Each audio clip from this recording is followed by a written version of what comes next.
Get some coffee. Work on that, right? Get some more coffee, guys. We got 2 urns full. As everybody knows, or for those who's new, actually, there are some new faces. Yay, new people! That's awesome. So normally it's a little more crowded and a little louder than this. So you can look forward to that next time. I figured it out. All the rowdy people at CES in Vegas. That's probably it. That's probably it. That's absolutely right. Yeah, yeah. So come back for more. I guess that's what we're going to say. And don't be afraid to talk to other people. And we have tricklers. We always have tricklers. Our community members just trickle on in. Good morning, Nancy. Hey,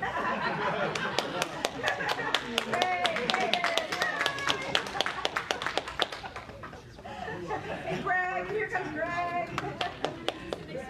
So at any rate, that's how we roll. Don't be afraid to talk to your neighbors. We're a friendly crowd, and we're here to support the 2 entrepreneurs who are going to share their story with us today. We're going to let Amanda Levinson go first. Amanda's been in our area just about a year, no, not quite a year, no, maybe not even 6 months yet.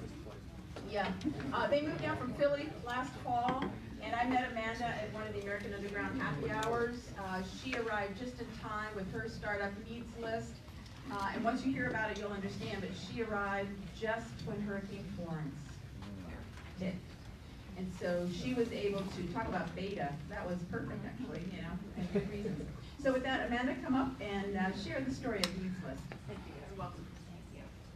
Thanks. I don't know why nobody wanted to come here this morning and talk about crisis response. It's so exciting.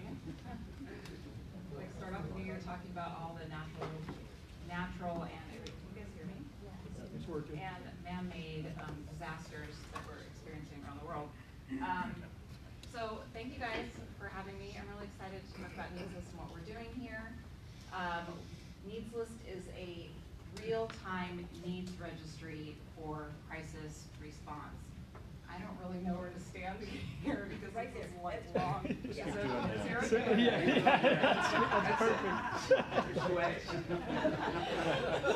perfect.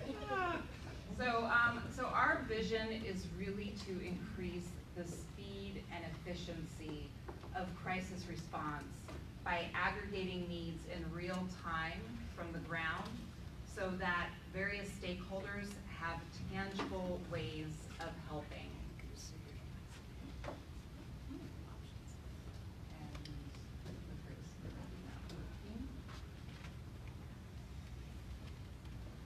It's not working.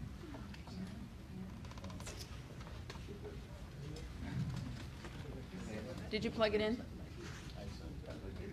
Yeah, I think that's the magic. I can still keep dancing. Yeah. We got a song. This is only my second time to research Triangle Park. Oh, very good. In this area.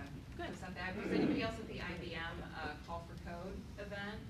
Does anybody else work in disaster response? Yeah, I knew about that. Yeah. Huh? I knew about that. Yeah, Yes. that was Very cool. That was really exciting and interesting. And there's so much innovation happening in this area that it seems like a perfect place. Here we go. We're not. All right. Okay, great, thank you. Okay, so back in the fall of 2015, my co-founder Tasha and I were some of the hundreds of thousands of people who saw this exodus of refugees coming out of the Middle East, coming out of Syria, and decided that we really wanted to take action. Tasha was actually in France at the time, and I was in Philly. And what was really clear in seeing all these refugees come into Europe was that our current system of humanitarian aid is completely broken. Governments and big international NGOs could just not handle the flows. They could not handle even the basic needs of refugees as they were coming over. But one of the most exciting things that happened is that there was this emergence of thousands of small and grassroots organizations, and Tasha was one of the folks who started one of those in France. That's quickly started doing some of the most effective refugee aid work in Europe. These are people who were and continue to be the ones largely responsible for taking refugees out of the water, clothing them, feeding them, providing them with basic medical care. But But their challenge was that the needs were constantly changing, and they didn't have a way to communicate those needs in real time with their supporters. So they were using workaround tools like Facebook pages and WhatsApp groups and Word docs, and this created so much waste and inefficiency and confusion and duplication of efforts. We know from our research, our field research, that up to 2/3 of in-kind supplies after any disaster, whether it's human-made or man-made disaster, end up being tossed out because the items are just, they arrive too late, they're no longer needed, they're the wrong things. Closer to home, I got to see this up close firsthand in North Carolina. Arrived here a few weeks before Hurricane Florence hit. And it was the same situation. So whether you're talking about large government organizations or organizations that are specifically tasked with disaster relief, in this case in North Carolina, these were communities, you guys probably remember, dozens of towns in eastern North Carolina that were completely cut off from road access. And so I was on these calls, and for up to a week after the hurricane hit, everybody was saying, these large organizations were saying, what are the needs? Who knows what the needs are? What are the needs? And by the way, they were all trying to coordinate these efforts on freeconferencecall.com. So, but what was astonishing was to see, again, this grassroots response from day one. There were community-based organizations and grassroots organizations in these communities that were communicating needs up to Raleigh-Durham. An organization called Operation Airdrop had mobilized 300 volunteer pilots to fly their own planes into Raleigh-Durham. They were collecting supplies from the community and flying them into these communities that had been cut off. But there was the same challenge. The needs were constantly changing. They didn't have an easy way. These groups did not have an easy way to communicate their needs in real time. And so this is really the problem, that we have this aid system that is really in need of aid. It's old. Our humanitarian aid system has fundamentally not changed in 70 years since it was established after the end of World War II. And as a FEMA employee recently told me, as far as disaster response, nothing has changed since Katrina. They keep repeating the same mistakes over and over again. And fundamentally, there just aren't tools to communicate or understand what needs are in real time in crisis.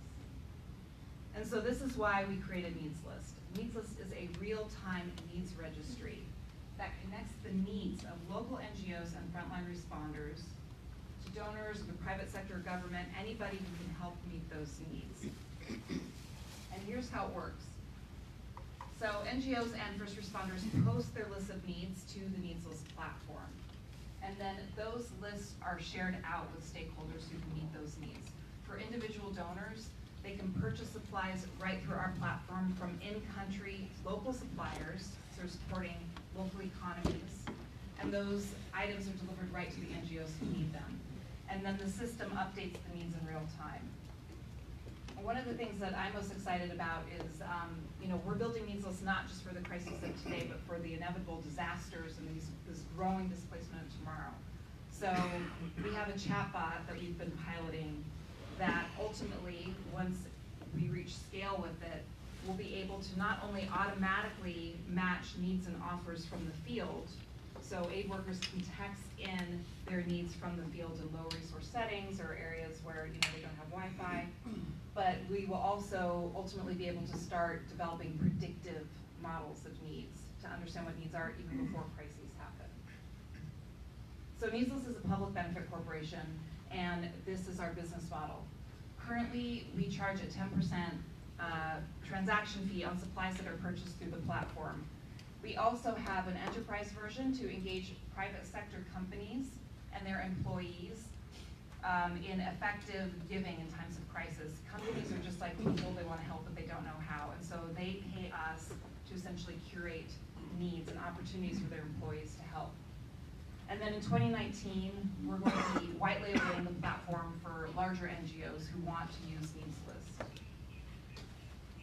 So we're a small startup, but I'm really excited by the partners and customers that we've had to date. In 2018, we had two projects, one with TripAdvisor and one with WeWork for disaster response.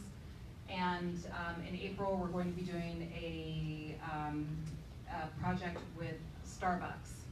So the response to needs list as a tool is really exciting. Everybody knows that this is a space that really needs repair, that needs disruption, and there are all these companies that are excited to work with us. So our impact, in the past 2 years, over 50,000 needs have been met through our platform. And that's been through over 150 local NGO partners in 13 countries. And in 2018, we generated over $150,000 in revenue. So this is the team. We have Tasha, who's our CEO, and her background is in leading tech for good projects in a variety of sectors. My background is in international migration policy and digital strategy for some of the world's largest nonprofit organizations and startups as well. And then we're supported by this team, this incredible team that has deep experience in technology and partnerships and community building. And what's really interesting is that all of us on this team, we're all either children, grandchildren, or great-grandchildren of refugees. So this issue of displacement is very close to all of our hearts.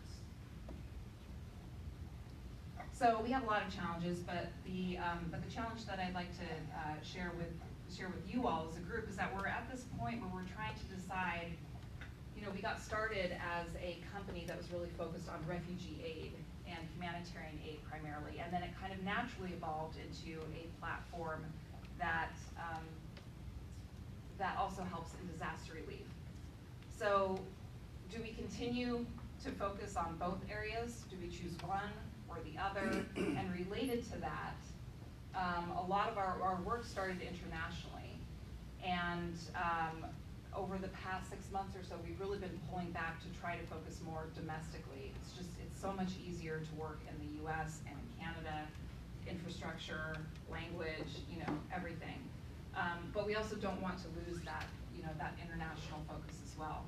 So we have this kind of dilemma of refugees, disaster relief, both, either, and then domestic or international. And then my ask for you all is, so we're new here, just moved here in August, and I have one other team member here, but we really don't know, because we've been heads down in the hiring and seed round and all this and disaster relief and everything with the 2 hurricanes, we just really have not gotten plugged into the local community very much. So we're looking for mentors, we're looking for who should we be talking to, we're looking for folks who can really help us grow roots here in North Carolina. So that's it. Thank you all, and I'm happy to take your questions. All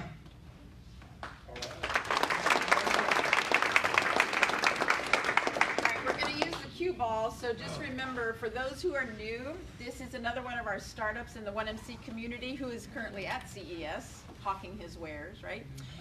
But it's a tossable microphone, so have fun with it, right? Don't knock anybody out, but definitely please toss it. Don't get up and walk it, right? Be ready to catch it, too. It's coming at you. Hey, I have so many questions actually. It's so silly, I'm sorry. Is it better if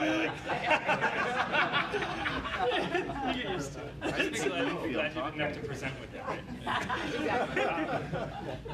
So I'm going to give like 2 different questions. They're on totally different sides, but one is how do you guys deal with low or intermittent or inaccessible bandwidth and communications in disasters? The other piece was losing my mind. Oh, I'm curious about kind of the logistics and delivery. So if somebody can go on your website and meet the needs, as you say, and they're giving you money, and I assume you're going out and getting those supplies, how does that then get to the people who need it?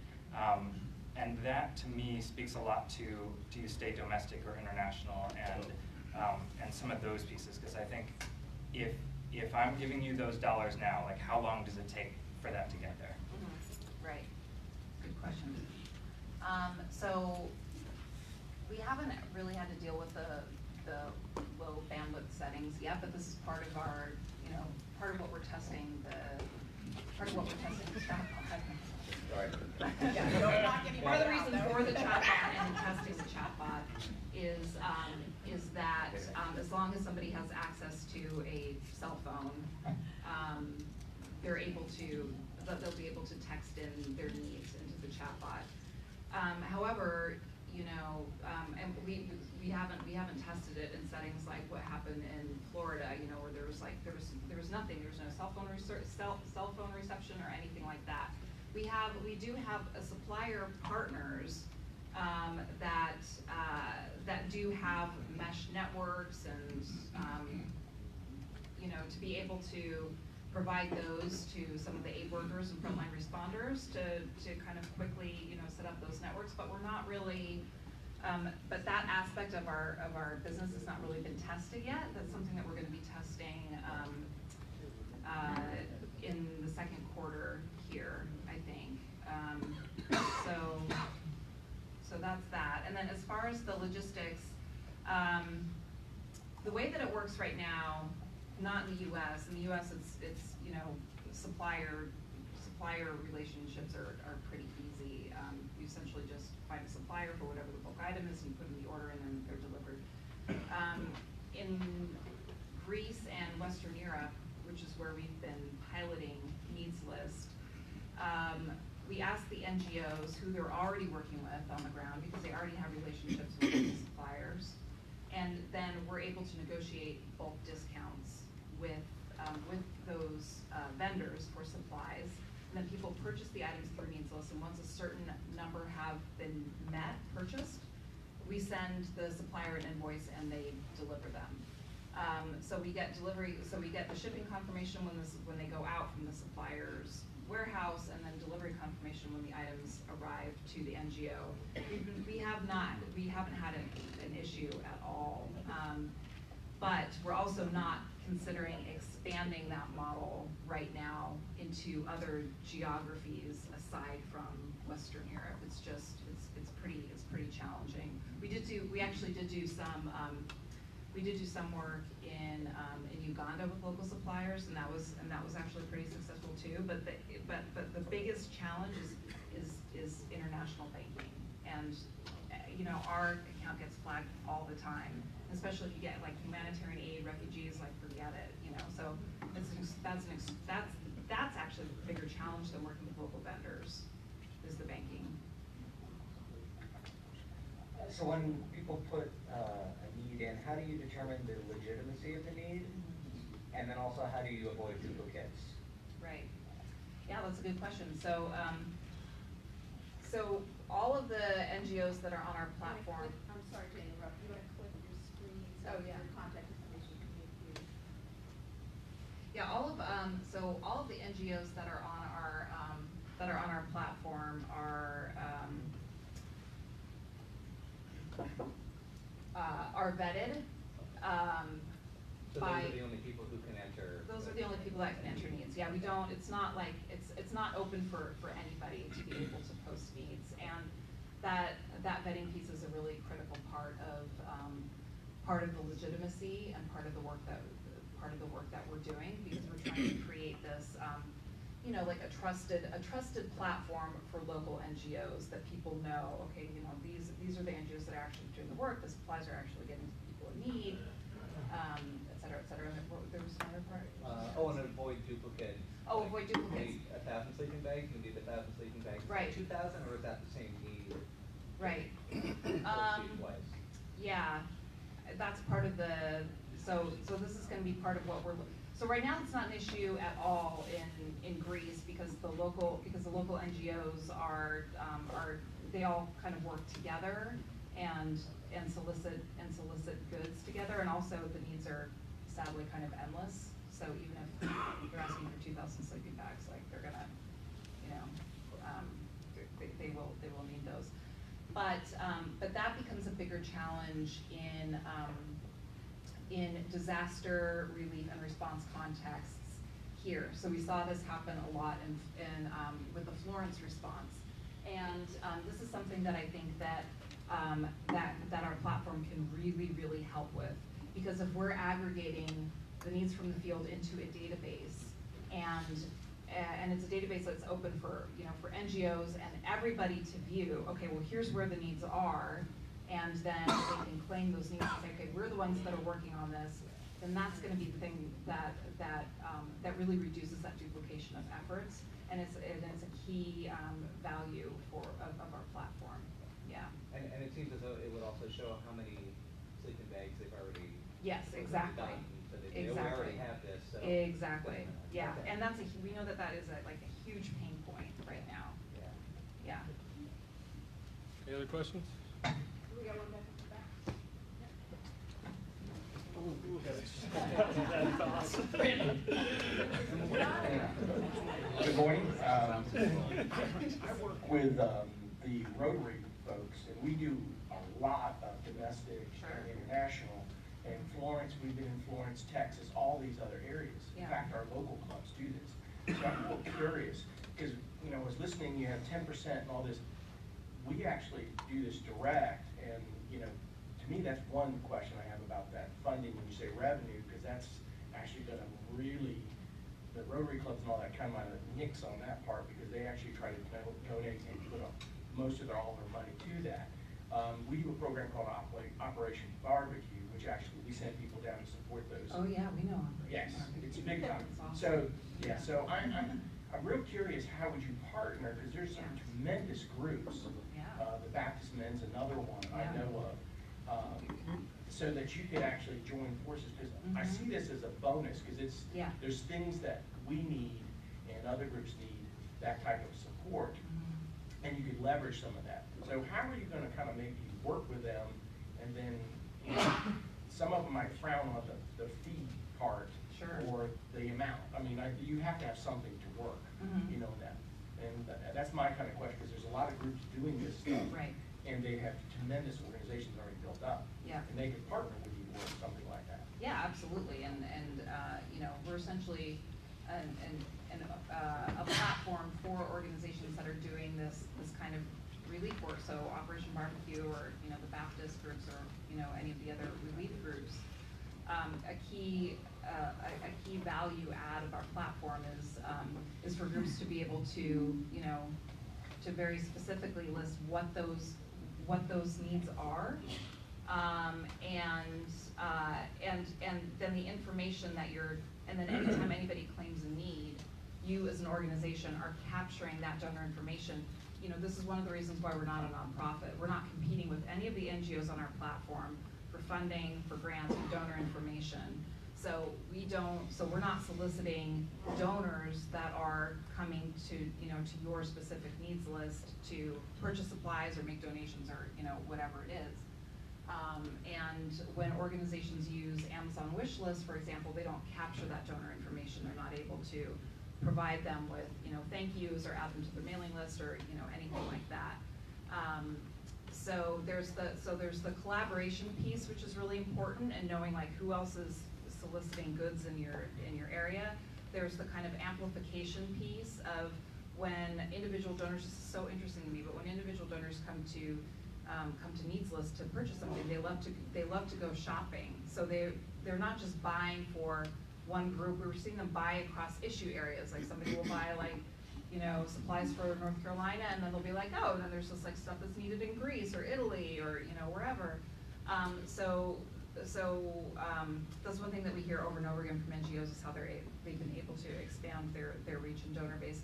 And then as far as the fee goes, so that markup is something that the purchaser pays. So the donor pays. It's not something that's coming out of, you know, it's free for NGOs to use. And because we negotiate bulk discounts on supplies, yeah, it's actually never really come up with any of our NGO partners as an objection. It's a way that we're able to be sustainable and keep our business running and provide this service, which is and keep it free for NGOs.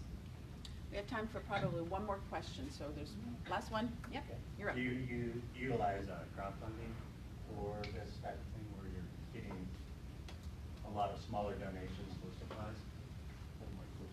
Yeah, so the way that it works is that there's usually, and it actually depends on the organization, and this is one of the things that we're trying to figure out with our with our model going forward is that you have like mid-size, like kind of larger organizations that have warehouse capacity and they only want to receive things in bulk.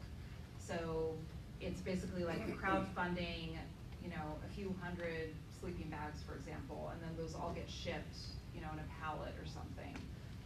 And then there are other organizations that are smaller that don't have that kind of capacity, where they're just like, we don't care, like we'll receive things one-off as, you know, from like Amazon or, you know, several at a time. It doesn't really matter to us. So we're trying to figure out, okay, like drop shipping one at a time versus like the pallet, you know, like crowd buying thing. So it actually gets pretty complex logistically. Yeah. All right. Give it up for Amanda. Yeah, exactly.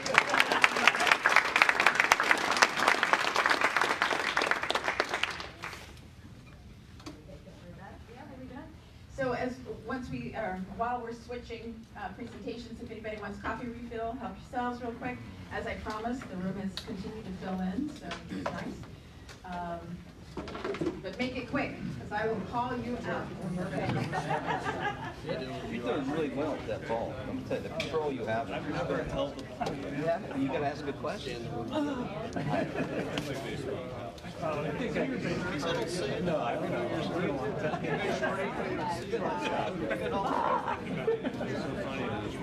No.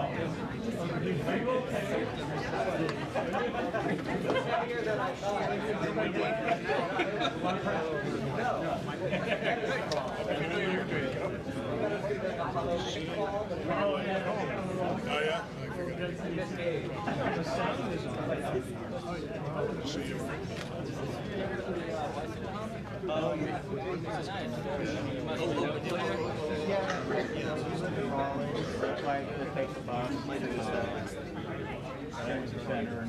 Yeah. Bicycle about 3 miles.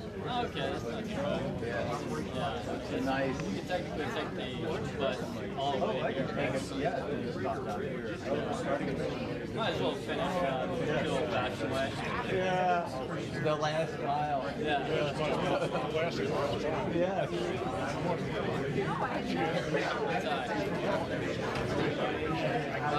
It's a software developer.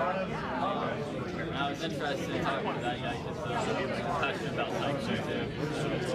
I'd like to get more butts on bikes.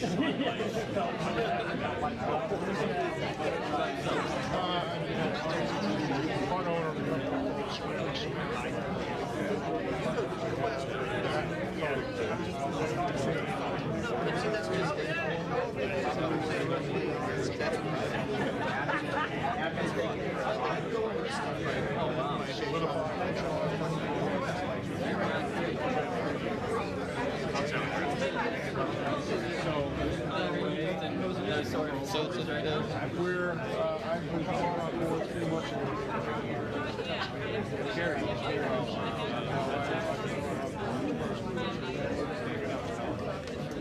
They're probably a nuclear energy advocate. Oh yeah. Just maybe? Okay. Then I think a lot of risks. We're all about that. All right, everybody.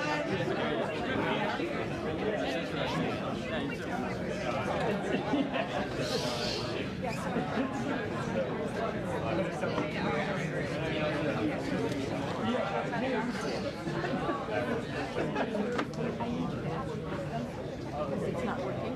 Thank you.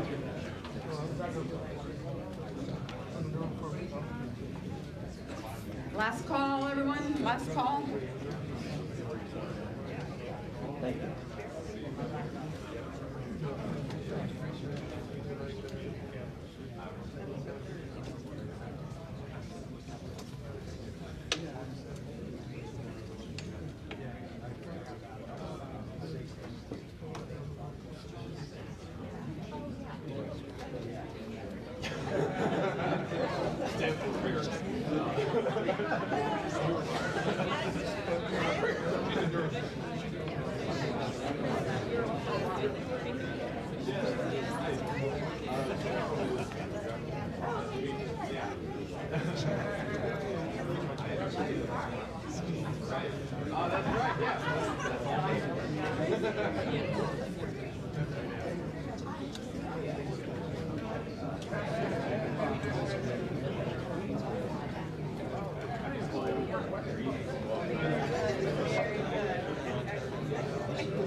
Anybody else know about audio visual?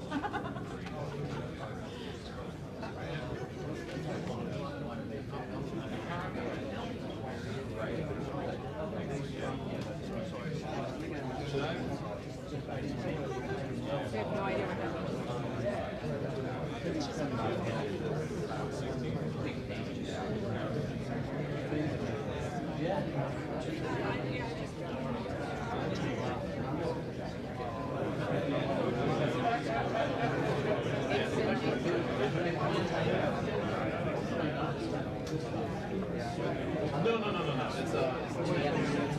No. It's it's like immediately after.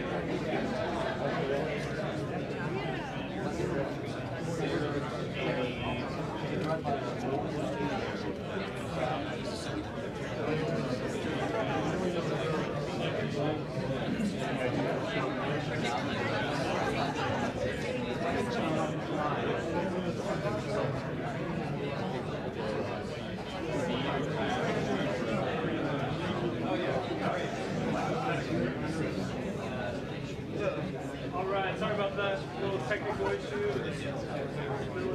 All right, we got it? Excellent, we got it, excellent. All right. Oh, you got it? Super duper, thank you. Excellent. All right, with that, we will introduce Michael Cole, who's with us actually from Dallas. His son lives in the Triangle and he pops in now and again, regularly, whatever, twice a month? Wow, okay, there's more to that story than I knew, so you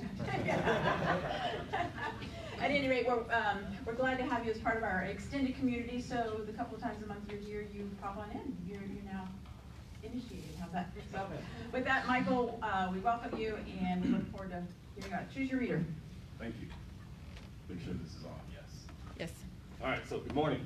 Good morning. All right, I'm the second guy, so you're warmed up. So my name is Mike Coles, as she said. I'm from Dallas, and I'm the sort of brain behind Choose Your Reader. And so I'd like to sort of begin by telling you that obviously here, I'm here to tell you about an idea, and so the question is, what is the big idea? But before I tell you the idea, I'm going to push pause on that, and I'm going to tell you a little about who I am as a person, right? So I'm a lawyer, been practicing law for 20 years. I'm also a screenwriter. I've been doing that for about 5 years. And then just by chance, for the Sun, I became a children's book sort of storyteller, author, if you will. And so that experience doesn't really match. A lot of people say, well, that's not really something that's rationally related. But at the end of the day, I call myself a storyteller. And so whether I'm telling your story to a jury in a courtroom or telling a story for a screen or in a children's picture book, at the end of the day, it's all about creating the story that's going to be told in that narrative. So I'm sort of proud of my abilities to do all those things, but as she mentioned, I'm a dad, and that's what I'm really the most proud of, is being a father, having a son that I'm really enjoying as he grows up and becomes his own person. So now the sad part about that is that I'm a divorced dad, and so I don't see my son that often. I'm twice a month I come to town for about 5 days and hang out, and that's great, but there's still a lot of being a dad that I miss, that I enjoyed when we were together. And part of that is the idea of storytelling. And that's the big idea. That's where all of this comes from. So I wanted to find a way to really just bring all of that storytelling and that fatherhood experience together. That was the idea. So, true story about how this happened. My son said to me, hey, tell me a story, and I was gonna grab a book, and he said, no, I want you to make up a story. Now, he didn't realize Dad can make up stories. So, fortunately, I was able to do that. I said, give me 3 things. And he said, okay, a golf ball, a soccer ball, and a baseball. Those were his 3 things. And so, okay, how do I come up with a story with those 3 balls in the story? And so I told him the story of From Good to Bad to Great that night. Now, I told him the story. He loves the story. Great. If you know kids, the next night he says, tell me a story again. Well, I don't remember that story. So I had to go write them down. I started writing them down. And so that was the process of me being able to just really take that story and put it on. I say paper, but I'm very much a paperless guy, so it was all just, store him in a Dropbox file. When he wants it, I pull out my phone, and I can just read the story off my phone from a Word doc. Well, that's all well and good for a little while, but then the next thing he says is, Dad, where are the pictures? Dad is a storyteller. We already covered that, but Dad is not as an illustrator. So I've got to go hire an illustrator for a story that I just made up for my son. And when I started to do that, I said, well, okay, this can't just be me and my son hanging out, and I thought about ways of turning that into something more meaningful.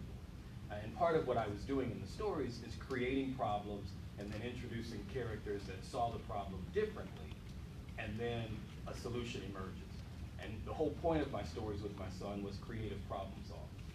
Well, I wanted that to be available to other kids, and I thought, okay, great, I'll get right, I'm a lawyer, right? So in my mind, I started thinking, okay, I hire an agent or somebody that's gonna be a literary agent and send it to a publisher, and great, 9 years from now, someone might take this story, and patience is not one of my strong suits in a business setting. And so I said, that's not gonna work, I'm gonna self-publish, right? Well, you look into self-publishing, and the way that works is you hit the road, and you go out and you promote your books. Well, the whole point is to be connected to my son, not taken away from him. So this is an idea that doesn't make sense, right? And so that is how the big idea came about. How do I connect with my son and allow other people to do the same thing, right? Because at the end of the day, I had this aha moment. And that was, yes, I have an idea that helps me as a divorced dad, but there are other people out there that are in similar situations of being detached from a child that they love, right? And so it doesn't matter if you're a traveling parent. My work, I travel fairly often, all right? But what about grandparents that don't live with the child at all? Maybe in a different city, perhaps a different country. And so that ability to connect would matter to them. Or, for example, military servicemen and servicewomen who are deployed.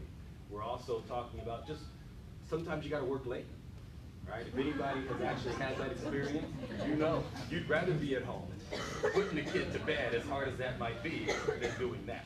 So, but also we're talking about people who work night shifts or people who work irregular shifts. They wanna be able to connect with the child that they love.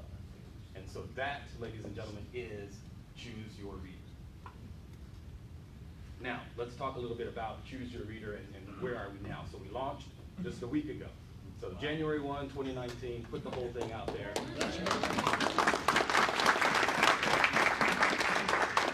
And so what we're doing at this point is we're saying, all right, now we've got this app that allows you to do some things. So this is about 90 seconds, so I'm not gonna kill you with a lot of details. I'm just gonna run you through some of the screens. But basically, you go in, you pick a story, and the key to it is, if you can sing karaoke, at least following the words, you can do this. You push the record button, the words light up, and it tells you what to read, and you just go along with the pacing. And then you change the page, and you do it again. The key being, when you do it, it's the same experience for a child, except they're pushing play instead of record. So they're hearing your voice, sync to the words, and that's also teaching the kids to read. And so that's the whole idea, is that you're creating literacy, you're also creating a relationship building opportunity, and you go through. Now, I won't bore you with all of the story of From Good to Bad to Great, but trust me, it's great. So what ends up happening is you go through, you finish the story page by page, and a story can be about 10 pages, and I'm gonna skip to the end. But basically, at the end is where all of the great experience as a storyteller and as a person sharing with the child happens. So you save your story. Once it's saved, now you have a shareable item. And so you can press it, you can share via email or text. So again, you're talking about an adult who's going to be with the child. So if you're mom and you want to send it to Kids with Dad, or if you're you know, grandma and grandpa and the kids with mom, you can send it by text, and it accesses your contacts on your phone. It also, again, you can just type in an email address and you send it out. And that is Choose Your Reader. Now, a couple of things. What's the revenue model? How does this work? So right now we're charging per story. And per story, you're looking at $3 to $5, and you own the story at that point. You own your recorded version of the story. You can share it once or 1,000 times for that one-time price. And so, looking forward, part of the reason why we're on a per story basis right now is the fact that we've got essentially very few stories. I've got a mic Sorry, change. I think the mic died. Yep, I think so. Okay, so per story is the model today. As we grow and add stories to the platform, then we're looking at, and then one of my questions is a subscription model for this idea worth it? One of the benefits of a subscription model is that we would provide storage for the stories so that you could have them device after device, and frankly, generation after generation is a theory, because in some cases, we're talking about creating legacy items within your family so that grandma and grandpa can read a story to a child years and years later, even perhaps a child they've never met. You can still say, hey, here's a picture of grandma, but now here's Jack and the Beanstalk by grandma. So, a couple of other things. How can you help? Well, the first thing is I need downloads. Anybody that's ever looked at an app and seen 5 downloads, right, you think, well, I'm not taking a chance on that. So I'm looking to get the download numbers up. Even if you never spend a dime on the platform, that's fine. Just the number of downloads is going to be a significant moment for the app. So that's what I need. ChooseYourReader.com. You can go there, but you can also just type in Choose Your Reader into whichever Android or iOS store that you prefer, and you can access the app from there. Then, once you've done that, tell somebody, right? If you use it and you love it, or if you don't use it and you think someone else might love it, tell people about it and have them download it. Again, I need the numbers to be up to be able to get some kind of traction, and then to begin a marketing campaign is the plan. But I want to get those numbers up so that once I'm spending the money on marketing, I've got an app that has some users, some ratings, some downloads. The last thing is that I'm a storyteller, but sooner or later, I've got to do more than just crank out stories. And so I've got a whole other set of things that I've got to do. So I need other storytellers that have their own stories, whether they're illustrated or not. I certainly have the illustrators that I can kick this to, and they will be able to then illustrate stories if they're not already illustrated. All right, so what's next? 20 stories in the first quarter of this year. We have 4 stories up now, and we're looking to just basically add a story every few days, and that will allow us to ping the various users to remind them that the app is there. And so we add a story and we let them know. The next thing is foreign languages. One of the things that this allows you to do is perhaps you've got in a family where grandma speaks a language and the son or daughter just never really picked it up or has lost it. And you'd like the child, right, that's coming along now to pick up that language. Well, we can have grandma and grandpa reading in a totally different language. And that kid is now growing up in a way that is bilingual without having to physically be near grandma and grandpa. And one of the things that I know from my friends who come from a family that is bilingual, but they never picked it up, they don't have the relationships with their other extended family members because of the language barrier. Well, we're helping to break that down and solidify those relationships. So that's the other thing. And then last thing that we're looking at coming online is the ability to search through the app. And then as we have a number of stories, again, just like your experience with Netflix or anything else, you want to be able to see the categories and understand what you're getting without having to just search through and look through 100 stories at a time. So we're putting that together. So we've got stories out there, go high or go low. These are the stories that I have written. Perfect to Stay, Take a Deep Breath. So we have these stories that are out there and available. And so then there are a lot of stories that are available that we are looking into. So coming up next, we've got a Mother Goose book, right? We've got some Grimm Brother fairy tales.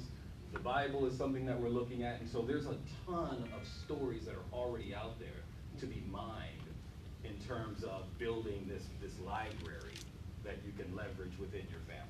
So that's where we're headed in terms of the kinds of content that we're going to be putting out there. So then the question becomes, all right, what is Choose Your Reader? Are we a technology company? Are we a content creator?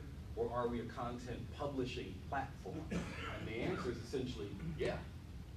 We want to be all those things. We want to be able to take all of those things and encompass that within one experience for a family. And that's essentially the goal. That is Choose Your Reader. Thank you.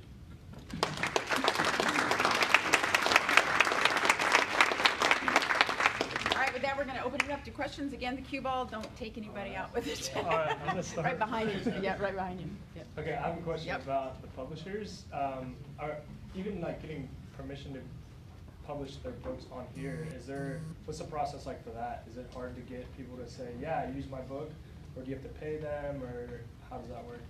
Right, so let's break that into two different experiences. The first being you write a book, and you're a fairly unknown author, I'm imagining. Come on, man. Maybe. Let's just assume for the sake of argument that you're not a known quantity. So if you've self-published or if you retain the digital rights to your own work, you and I can have a direct relationship. Okay. Now, let's move into the Dr. Seuss's of the world, right? I can't just throw Dr. Seuss up on there. It's not in the public domain yet. But for as long as it is not in the public domain, then someone owns those rights. And usually it's the publisher that controls it. And so part of the goal is for me to be able to get Dr. Seuss before it becomes part of the public domain, I've got to have some market presence that would encourage the publisher or owner of the digital rights to even listen to my pitch. Once they listen to the pitch, it's a revenue share experience. And so it's directly related. So I do end up paying them, but I don't do it in a traditional publishing model of an advance. All right, so in my model, it is purely on a revenue share. Right. Yeah, and then, Randy, yeah, and then right behind you. Is there any limitation on the length of the stories?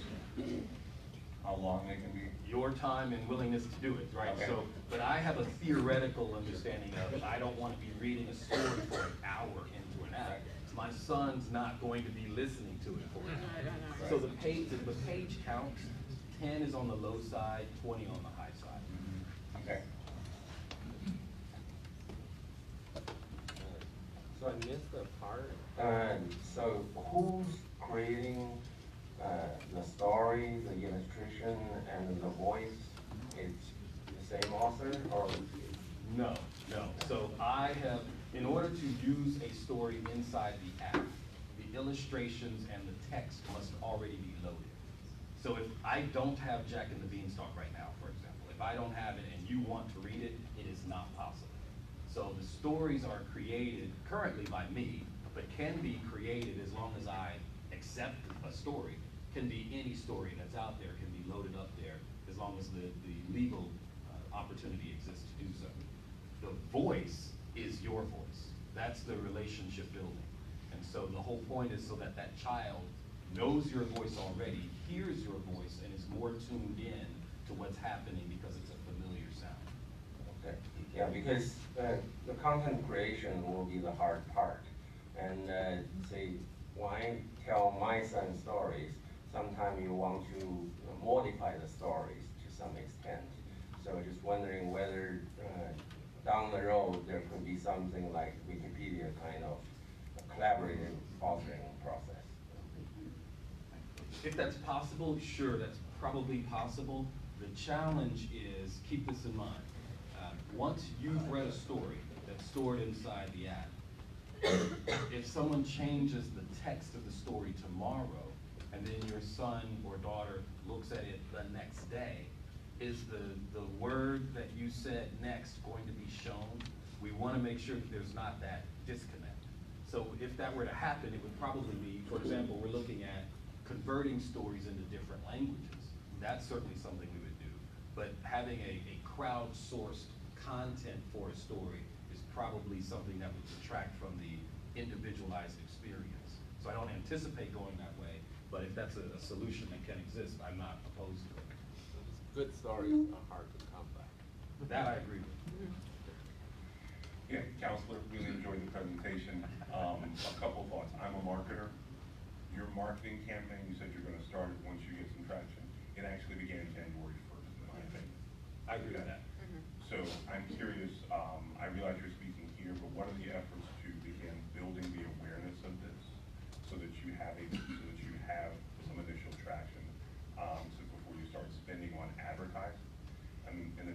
that when you were asking for downloads, asking for ratings, I think is really important within the App Store. There's some other things that we can talk about offline.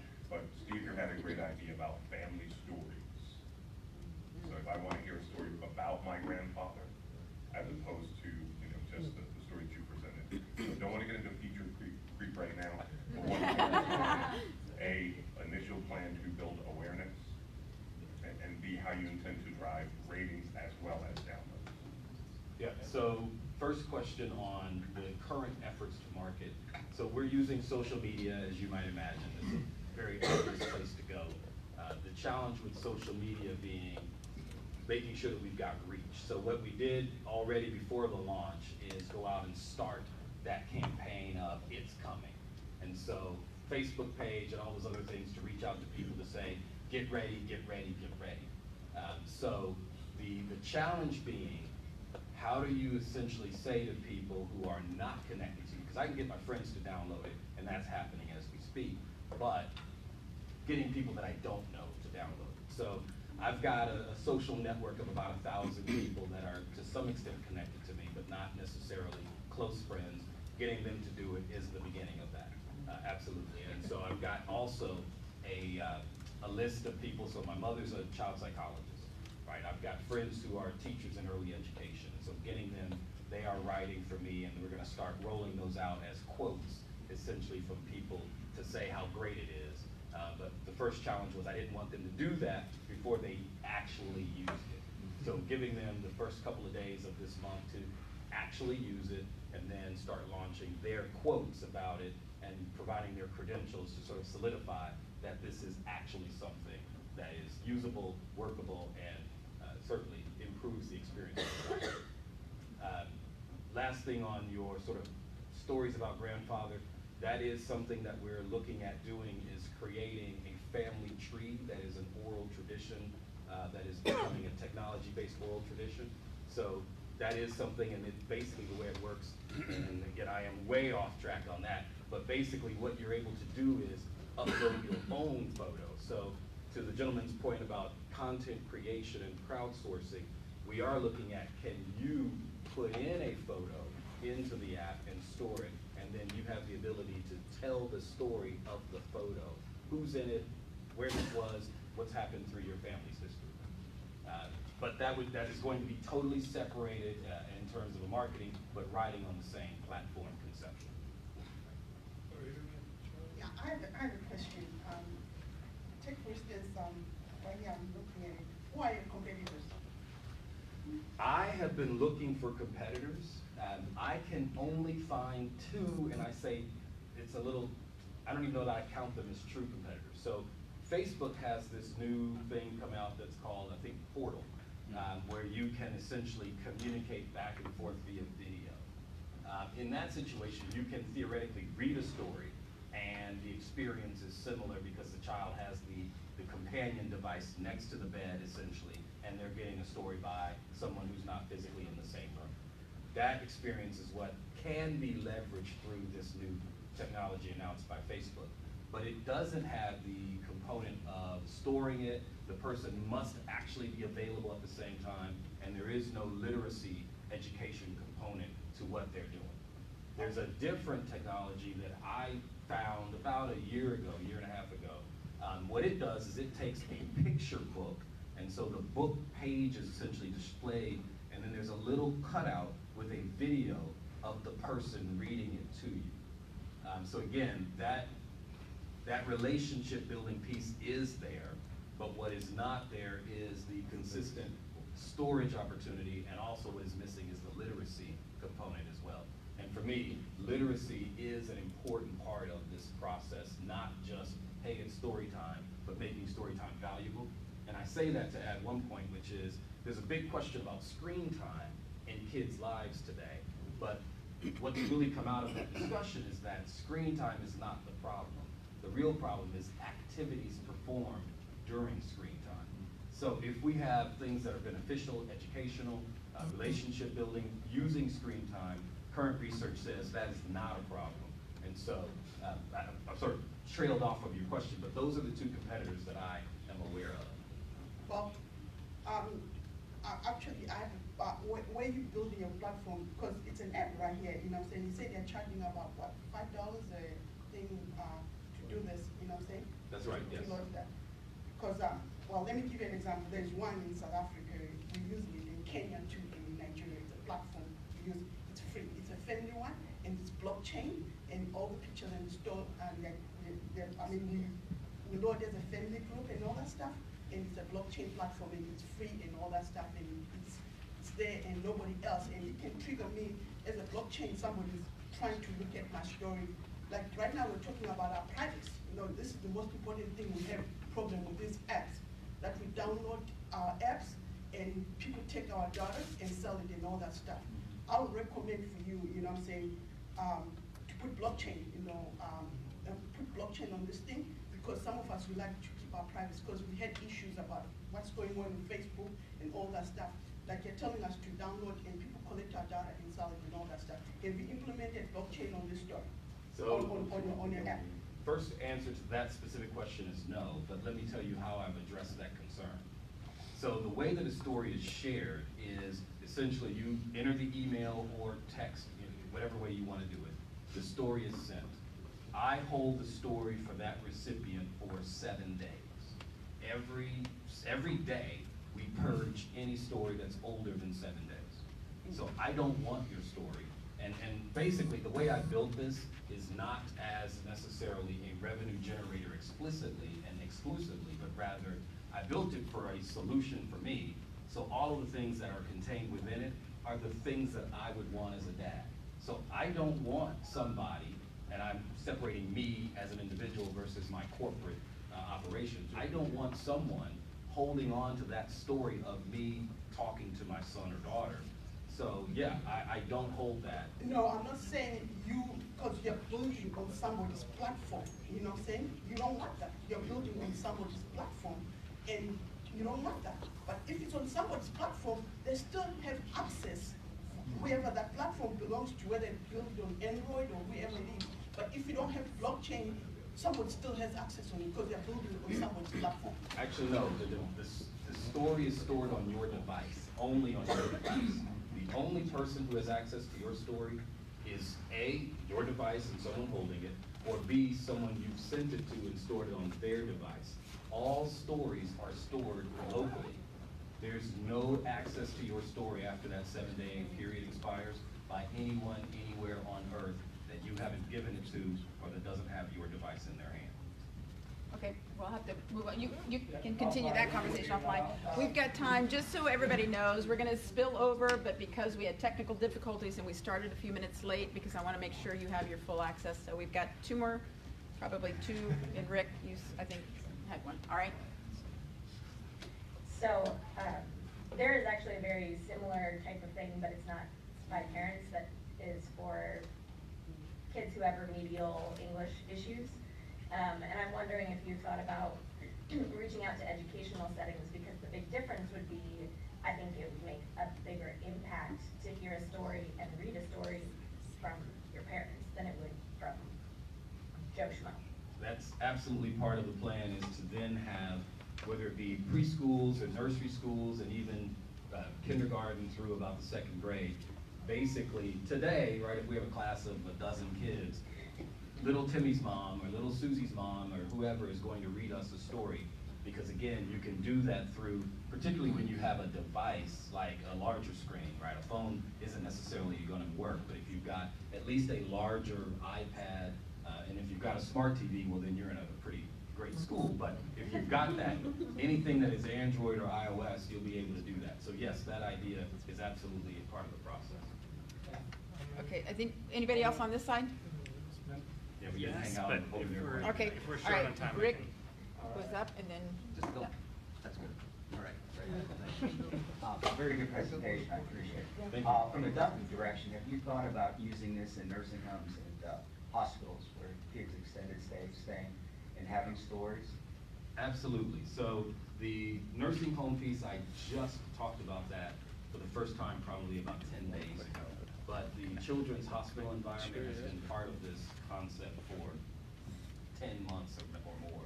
So yes, and so I've got, based in Dallas, I've got some relationships with the Children's Hospital there that I want to begin there and then roll it out. And part of the marketing platform becomes, when you buy a story, I give a story. And so that includes, so let's just take Veterans Day or Memorial Day, right? So we've got servicemen and servicewomen deployed. I'm giving a story away when you're buying a story. Similarly, I'm giving a story away to families at, let's just say, a Ronald McDonald House. And so yes, that has absolutely been a part of the intended use and the marketing strategy for the One other thing I wanted to ask too, just maybe down the road, when you do 23andMe, you see your roots, you see where everyone's from. But if you could have something like this, that somebody could speak to that individual, as you see who's related to you and that type of thing, it would add a little bit more flavor and character to tracing that. Just a thought. Yeah, so you mean essentially, like, take a picture of myself and integrate that within the story? So like if you show like your half-sister or a cousin or something like that, someone that could actually convey a little bit of knowledge about that person, not just see a name. There's a little bit of a flavor to it. I see. Just a thought. Yeah, no, I appreciate that. Thank you. All right, last question here, and we'll wrap up. Hey, so I have a lot of questions that I'll ask you after, but the one thing I wanted to do when everybody's here, I think you could really jumpstart your marketing by giving a bunch of these away to enlisted service people. I know there's people here who are connected to veterans groups and veterans, so I would, I don't know if you want to, if you're interested in that, maybe they can come talk to you afterwards. That is absolutely something that I'm interested in, yes. Excellent. All right, give it up for Thank Michael. you, Mike.